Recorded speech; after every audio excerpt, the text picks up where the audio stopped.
Hi all, welcome back to my Casa Verde.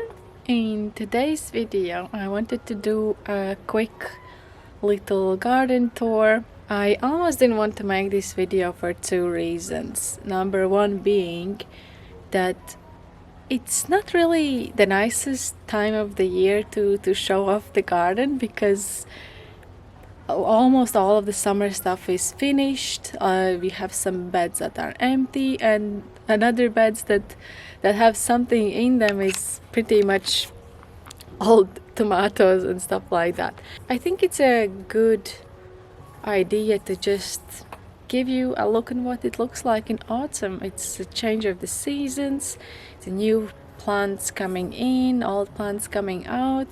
So I will show you that. But there is another reason why I didn't want to make this video, and that is the fact that we have some apparently mice problem in our garden. Our cat seems to be finding a lot of mice all the time.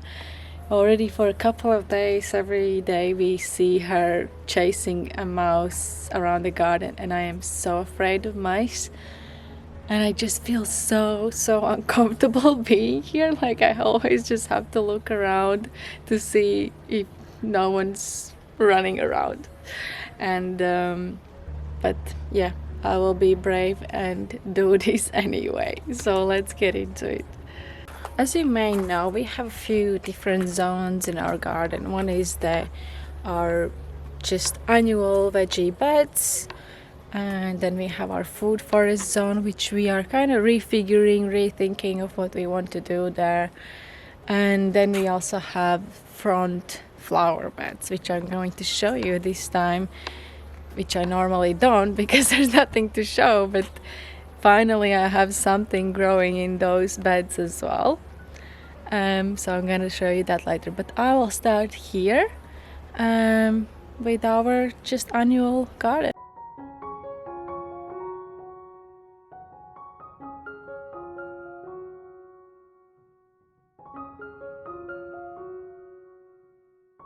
So this is probably our nicest corner right now. We have a lot of herbs growing. We have coriander, we have parsley, we have celery there as well behind. And we have also planted here that I've already picked one, as you can see. But we have some cabbages going here as well, which to our surprise have been the biggest success in our garden, because usually our cabbages are eaten by snails, by caterpillars, and these ones have survived it. I already picked one and I already used it. We already ate it. These two grew very quickly and very well. There's this one that is the same, and it has been eaten and it hasn't grown as well as the others. But yeah, it's always kind of hard to understand what exactly is the reason. And then we have all our herbs here. This autumn has been very strange and very late. I'm wearing a jumper, but like, don't be fooled, it's really hot outside actually. Pretending it's autumn, okay? And yeah, it's been a struggle for the garden, to be honest, because while it's a very enjoyable temperature, I mean it's like in 25 or something like that outside, and it's warm enough inside that you don't need heating, and it's also not too hot. It's been, in temperature wise, very enjoyable. There's no rain, you know. For most people this is perfection. But if you have a garden, and it's been really annoying to have to water it all the time, and because also it hasn't rained properly for such a long time, everything is dried out so much more. And even if we are watering every day manually or on a drip irrigation, it's still not the same as you would have when you have constant nice rain in autumn. We have here some cabbages that, as you can see, are eaten by probably snails and caterpillars. Yeah, this is something that never does well in our garden, and in fact we tried growing these in summer, which we were not expecting them to do well, and they did. So I don't know if there is even point to grow these, but we still try.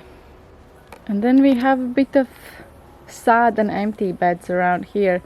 We have our last bits of basil, some old lettuce, which we just leave it here for the chickens because they absolutely love that.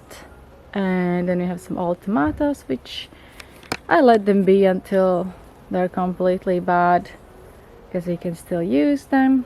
And then we have another half empty bed with old tomatoes. Another thing that has been difficult this autumn is of course the fact that there's no rain, but that also means that I cannot plant in some things from seed which require a good moisture every day. And you know, it's like of course I could water it with manually, but that would mean I have to water it more than once a day.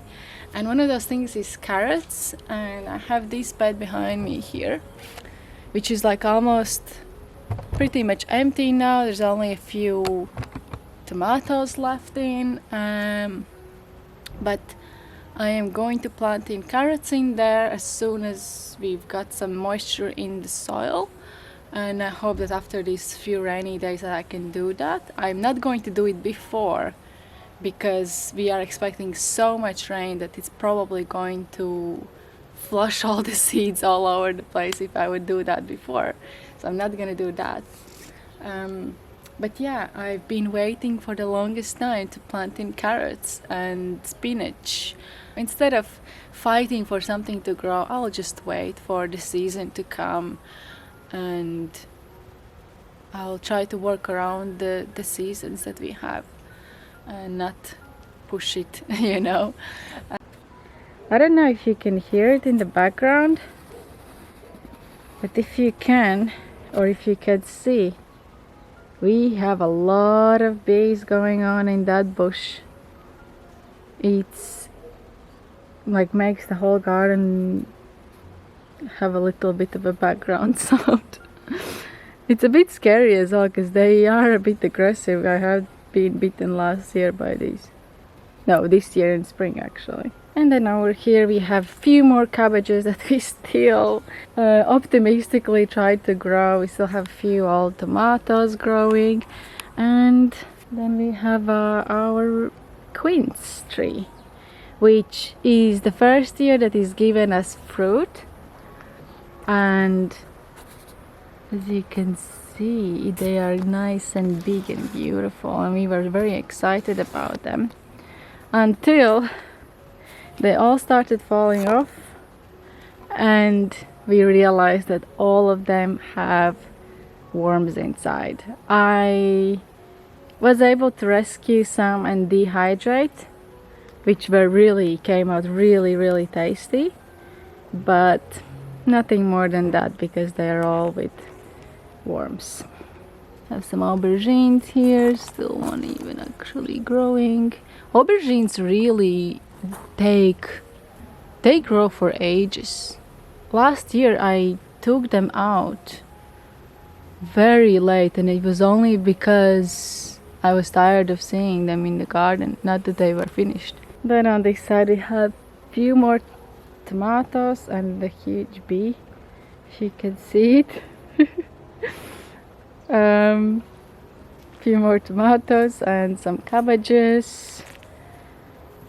This is an empty bed. We had our squashes, we have cucumbers, yeah. And this bed I'm leaving for onions.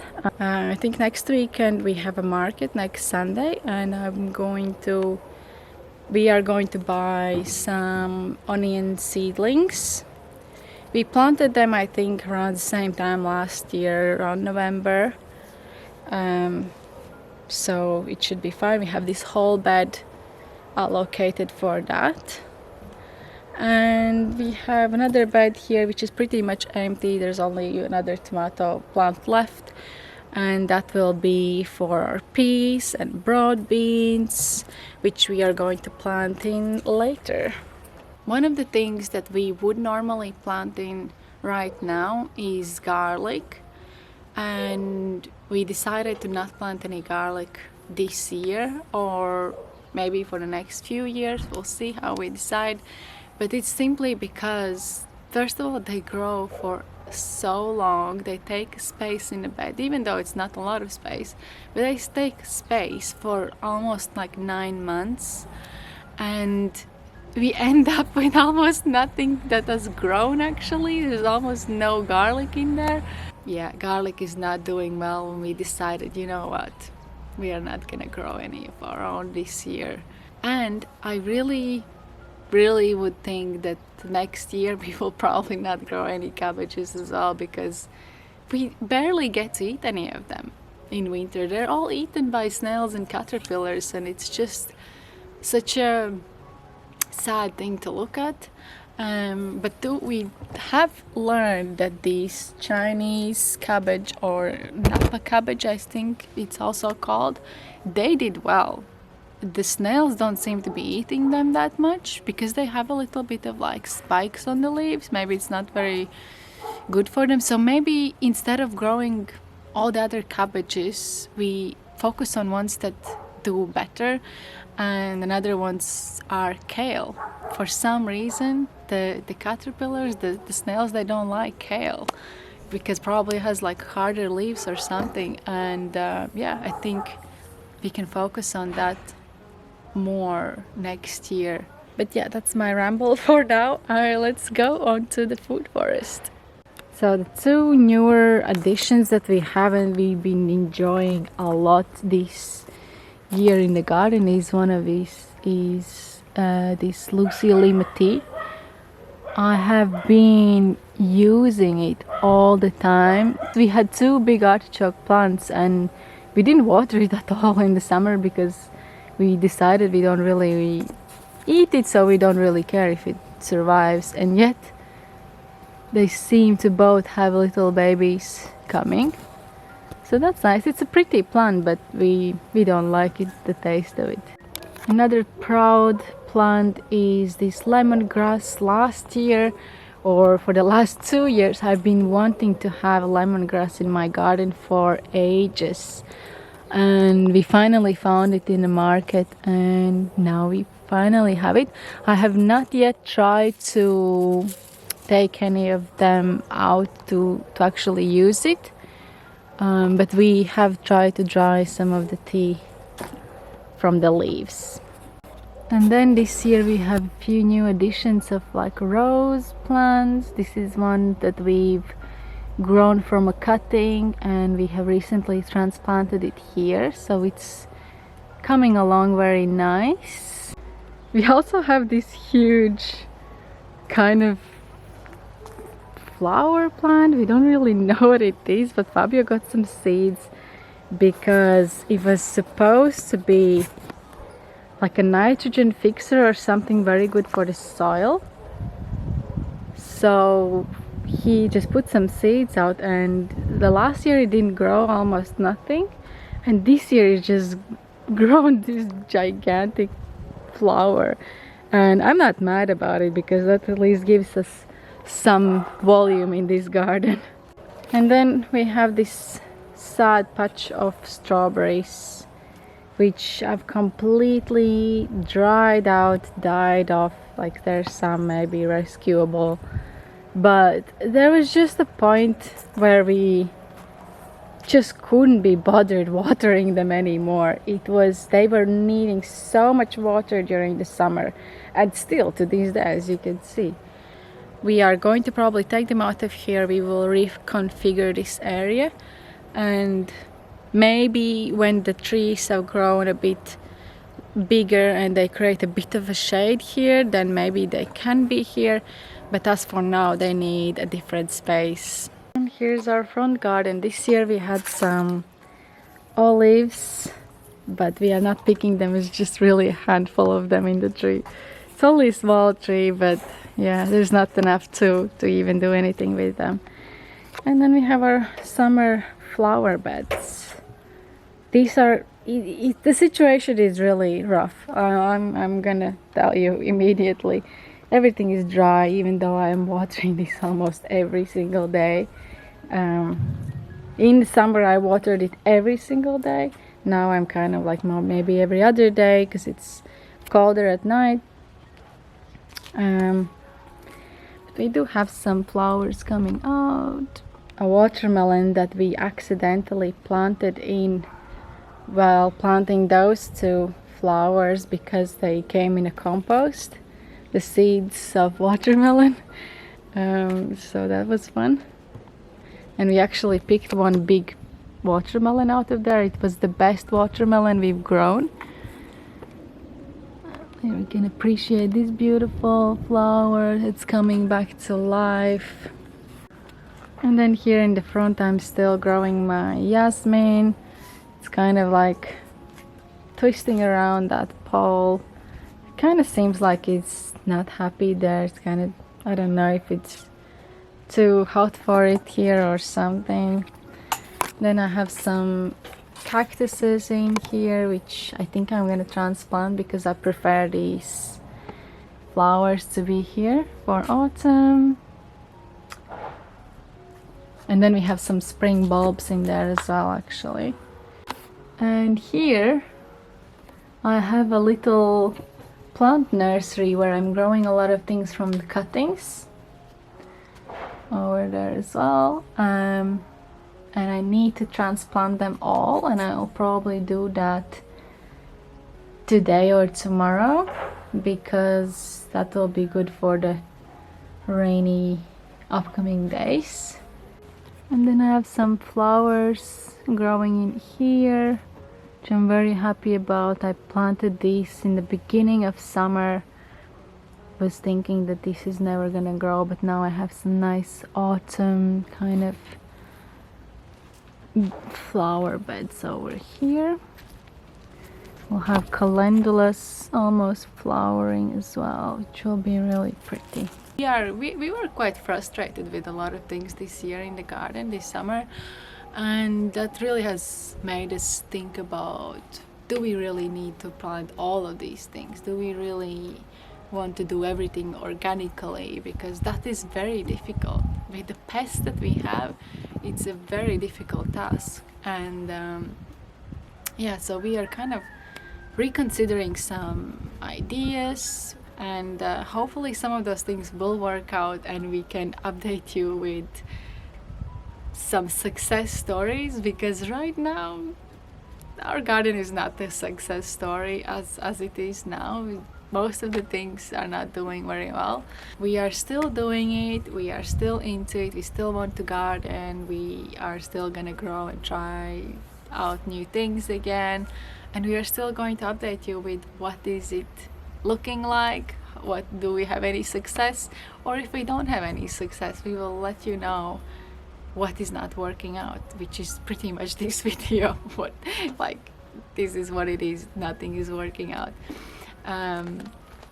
But yeah, I hope you enjoyed this quick tour, and this is a realistic look at the garden after a big, dry, long summer. Yeah, I hope you enjoyed this video, and we'll see you next time.